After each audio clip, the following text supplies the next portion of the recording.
Hi, everyone. Welcome back to the InvestPal podcast. Today's guest is Ariel Lee. Ariel is a financial advisor with Consolidated Planning, who has built one of the largest online followings of any advisor I've come across.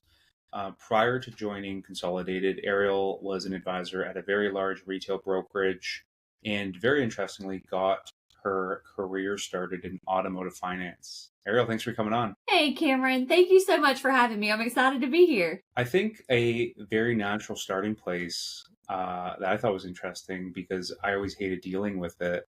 But how did you start off working in auto finance to bridging a career into financial advisory? Gotcha. So moderately embarrassing, but I don't embarrass easy.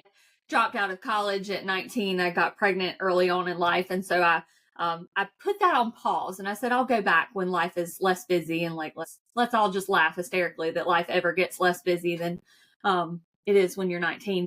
So anyway, took some time off, had my daughter when she was about 6 months old. I'm going to age myself, but I read a newspaper like help wanted ad that said unlimited income potential, no experience required. We will train you. And it was for a job at a local car dealership. So I started selling cars. I sold cars for a couple years, starting at like 21. So very young. I sold cars for a couple years and pretty quickly, I was good at that. I pretty quickly moved up. Spent about 10 years in the finance side of that, like the person that handles all the paperwork. And then actually the last 3 years of my career there, I was the general sales manager. And all of those were very lucrative for a, teen mom college dropout. I made a really good living. It was very good for me financially, but socially, emotionally, physically, very draining. Lots of stress, about 75 hours a week, 6 days. No vacations. It was a lot. And I was in my early 30s at that time, kind of reflecting on it in 2019. And I was like, I don't have another 30 years in me at this. So, sort of took some time to reflect on what I may be able to do that utilized, not a similar skill set, but had some transferable skills. And I knew some people that worked for the large firm that I just transitioned out of, actually. The rest is history. It was not some sort of grand plan. It was just, hey, I might be able to do this and make a decent living. And they might consider hiring me without a college degree because I've got some pretty solid work history behind me. And that was pretty much it. Very interesting. Okay. And to talk a little bit about the auto side as well, how many bad mistakes did people make on while you were either on the sales side or on the finance side in terms of probably spending way too much on the vehicle? It's intense to think back at it, especially, putting on my financial advisor hat. I remember days, the pinpoint that you tried to not go over was a 40% payment to income ratio, which is just mind-blowing. Like if you can imagine somebody that, and I live in a pretty low cost of living area. So we routinely sold vehicles to people that made $2,000, $2,500 per month. And they're $500, $600, $700 car payments. And it's just, insane. And, I don't have warm fuzzies thinking back on those days. I miss parts of the business for sure. And I made a lot of great connections, a lot of good friends. But I definitely am more cautious when I make recommendations to my clients to guide them through that process. I still lease my cars. I have had a brand new vehicle since I was 21 years old. It's not something that I'm willing to part with at this point in my life. And so that on its surface is a bad financial decision, right? So there are still things that I do from my car business days that are probably not the best financial decisions. But yeah, the payments that I would see people walk out with were probably the biggest thing that makes me lose sleep when I think about it. Putting on your planner hat for a second, what would be more reasonable, like 10 to 15? I would say 10%, really, at a maximum, honestly, because if you're talking about, or hold on, I need to do a little bit of math really quick. I don't know. I would say 10% is probably pretty accurate. I think I got tripped up thinking about total purchase price versus payment. But yeah, it should not leave you strapped at the end of the month. And it should be something that comes after investing in yourself, making sure you got your savings going and whatever bucket that's going in, taking care of all that stuff first. 100%. I mean, I've been in the finance world my entire career. I still make terrible financial decisions with cars. Happens to the best of us. I know now your focus, it might be somewhat new, but your focus now is with female breadwinners. Um, I've heard of a lot of different niches in the space. I'm curious how you landed on that. So really just I'm a big path of least resistance person, whatever's going to be easiest and most intuitive for me. I had not previously defined a really specific niche because my previous firm didn't allow for any sort of custom content. So from a marketing perspective, there really wasn't a whole lot of point in creating or spending a whole lot of energy thinking about marketing to a specific client profile. I used to, when people would ask me what my ideal client was, I used to say just people that don't suck. Like it's really important to me that I enjoy my conversations and my meetings and my days and my clients. I want to love them before I can support them through their financial lives, right? That's important to me.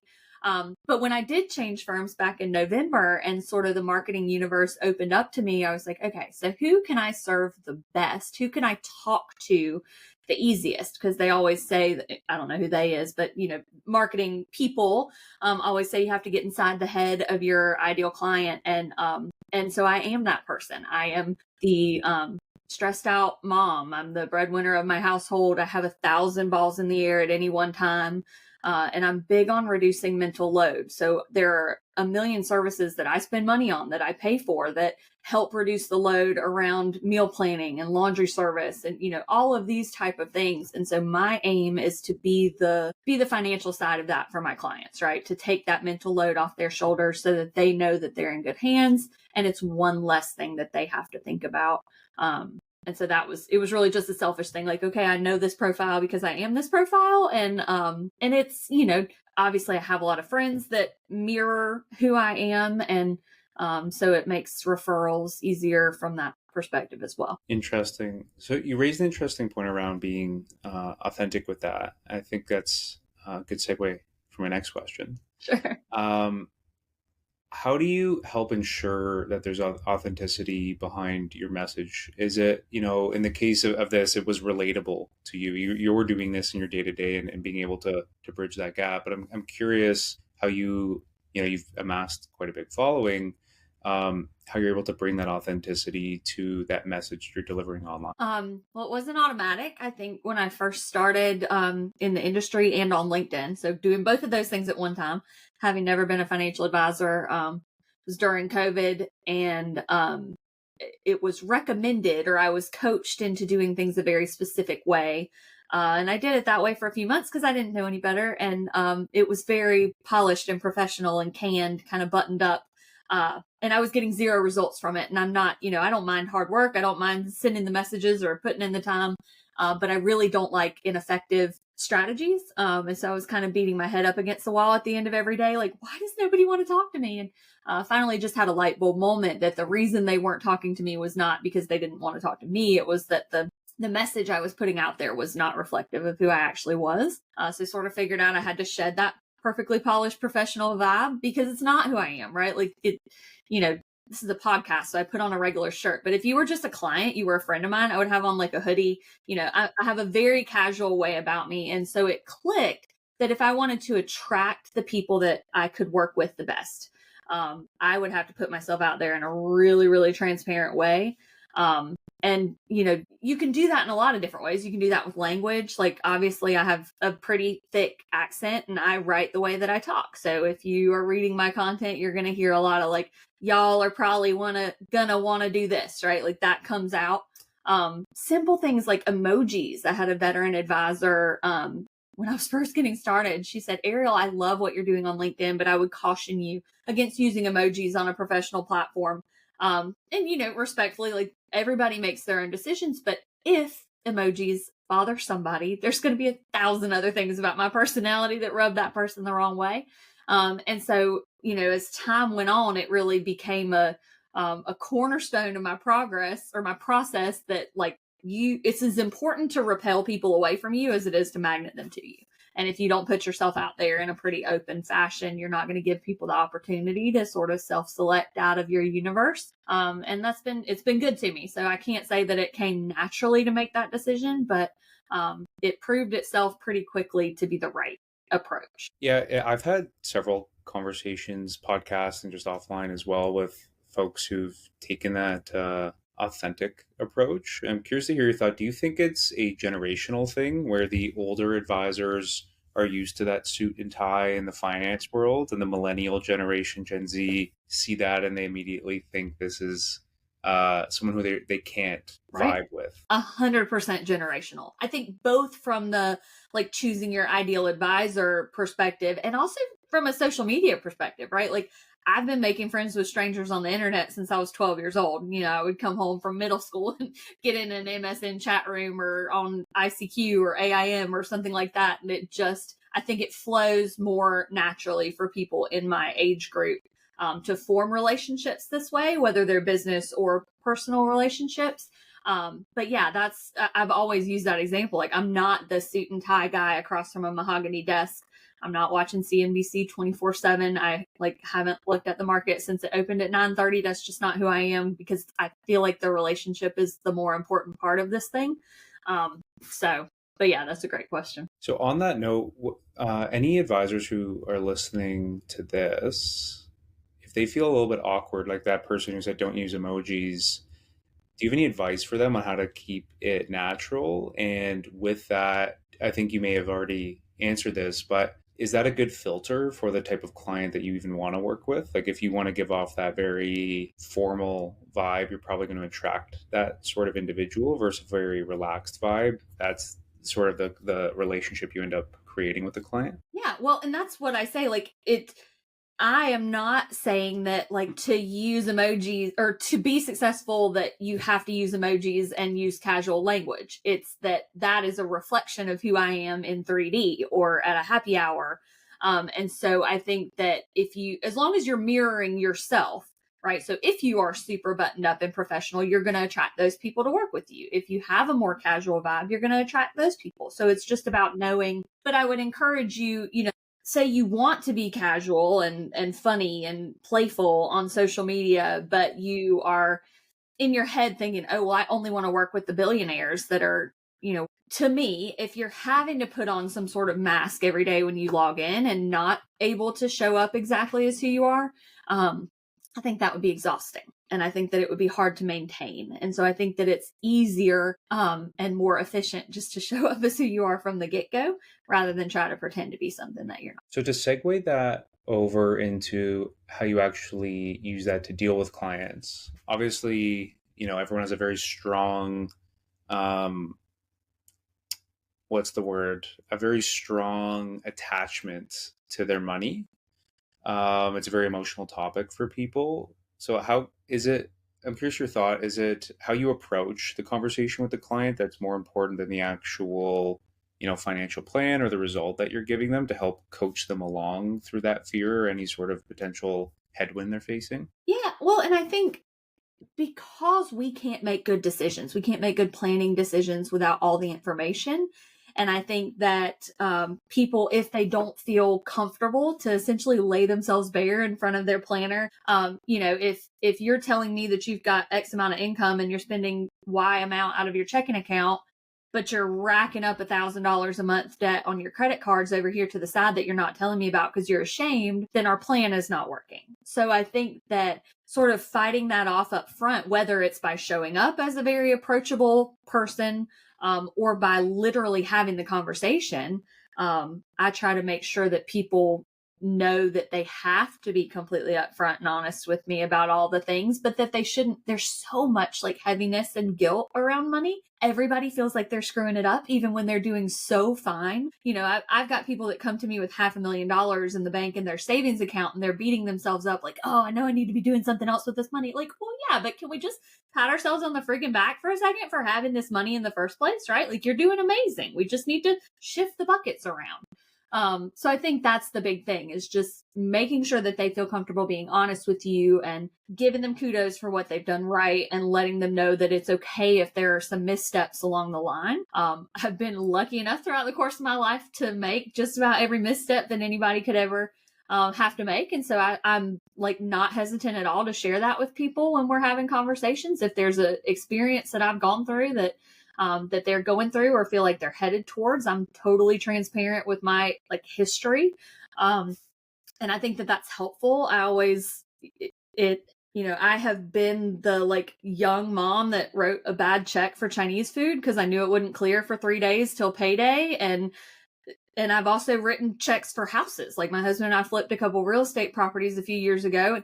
And I have literally run the gamut of credit and money and income and all of these things. I've been all over the place. And I know that there are unique challenges with each one of them. There's not a like, oh yeah, you're good once you get to a certain point. It's a constant, I won't say constant struggle, but it's a constant process of understanding where you are and where you need to go. And so I think just having that trust built in is so important so that people are honest with you about where Have you noticed a shift?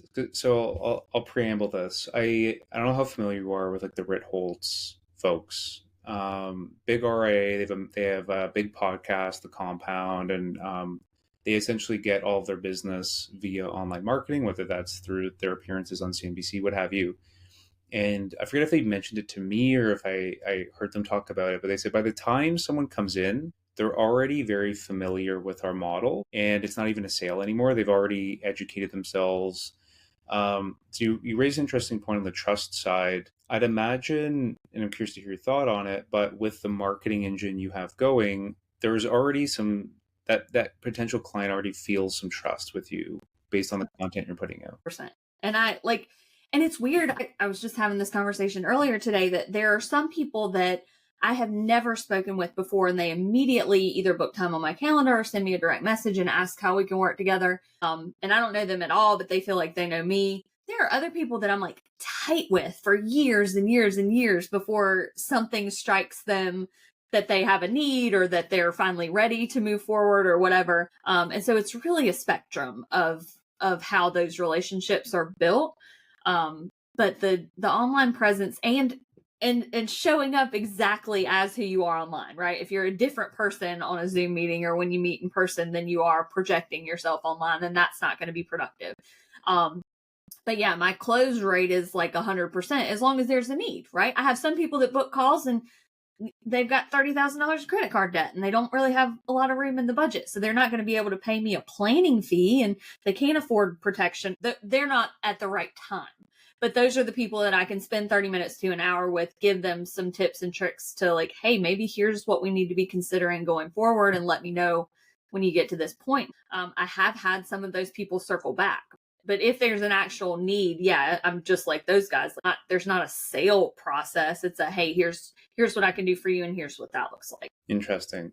So have you noticed like a shift, like maybe it took you like, I don't know, a few months to earn that trust before you had this online presence versus now where maybe they're like information dumping on you in meeting one? So yeah, I think in the beginning there was a lot more what I call virtual coffees. A lot of people who were curious and wanted to get to know me and they would book like a 30-minute just, under the guise of networking kind of thing, maybe not immediately want to work together. And I'm totally fine with that too. Because that's the biggest part of my job that I enjoy is the networking and meeting new people and learning more about them.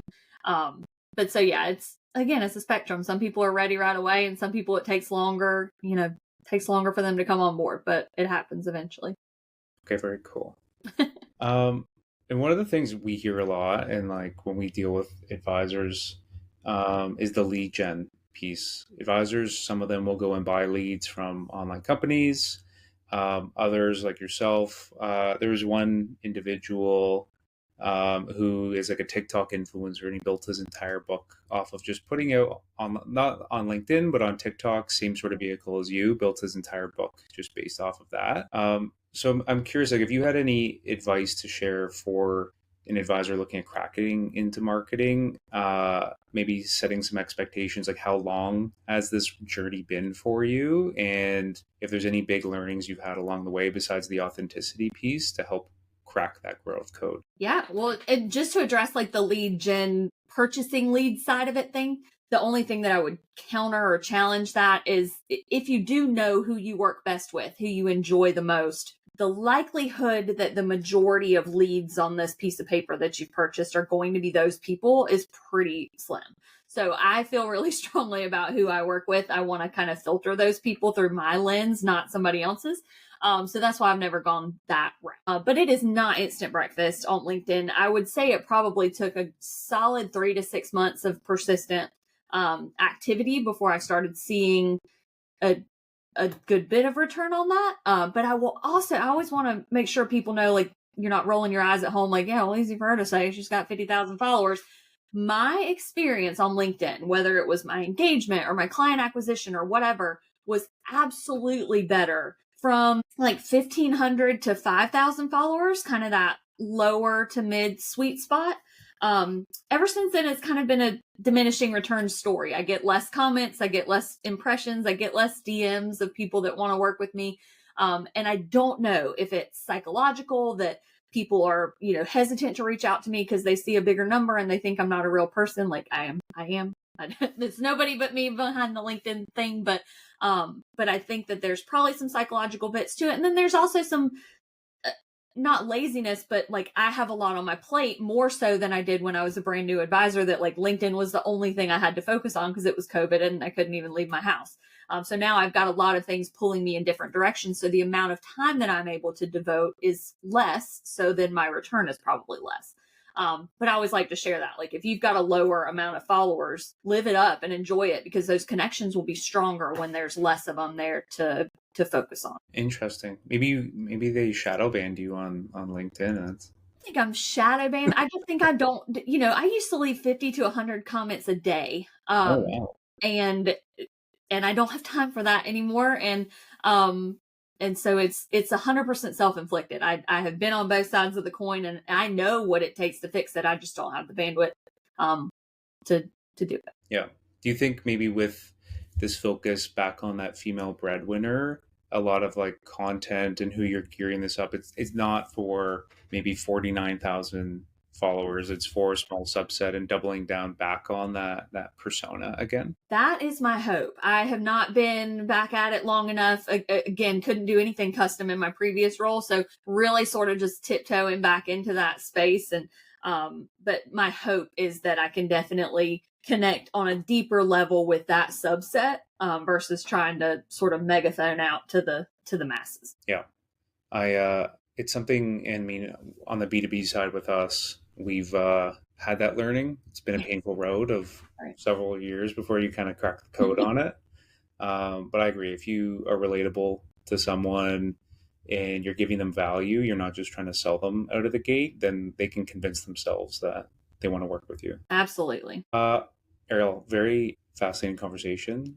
Congratulations on all your success. Congratulations on the move over to creative. If anyone's interested in learning more about you, what's the best place they can follow along? Sure. So I'm on LinkedIn all the time. LinkedIn.com/CP Ariel Lee.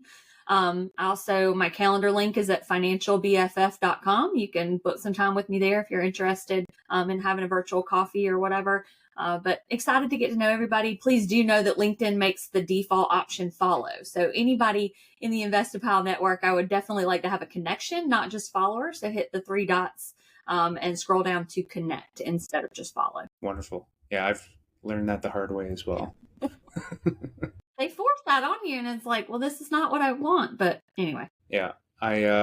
It allows you to see more insights on LinkedIn for your followers, but it also detracts from people actually wanting to have a conversation with you. Exactly. Okay, Ariel, I appreciate the time. Hopefully we can have you on again in the future. I would love that. Thank you so much for your time, Cameron. I appreciate it. This podcast is for informational purposes only and is not to be construed as tax, legal, or investment advice. Although the information has been gathered from sources believed to be reliable, please note that individual situations can vary. Therefore, the information should be relied upon only when coordinated with individual professional advice. Guest speakers and their firms are not affiliated with or endorsed by PASS, Guardian, or Consolidated Planning, Inc., and opinions stated are their own. Guardian, its subsidiaries, agents, and employees do not provide tax, legal, or accounting advice. Consult your tax, legal, or accounting professional regarding your individual situation. All investments and investment strategies contain risk and may lose value. Registered representative and financial advisor of Park Avenue Securities, LLC, PAS. OSJ 6115 Park South Drive, Suite 200, Charlotte, NC 28210, 704-552-8507. Securities. Products and advisory services offered through PAS. Member FINRA, SIPC. Financial representative of the Guardian Life Insurance Company of America are Guardian, New York, NY. PAS is a wholly owned subsidiary of Guardian. Consolidated Planning, Inc. is not an affiliate or subsidiary of PAS or Guardian. CA Insurance License 4135652. 7727146.1 Expintover 4427.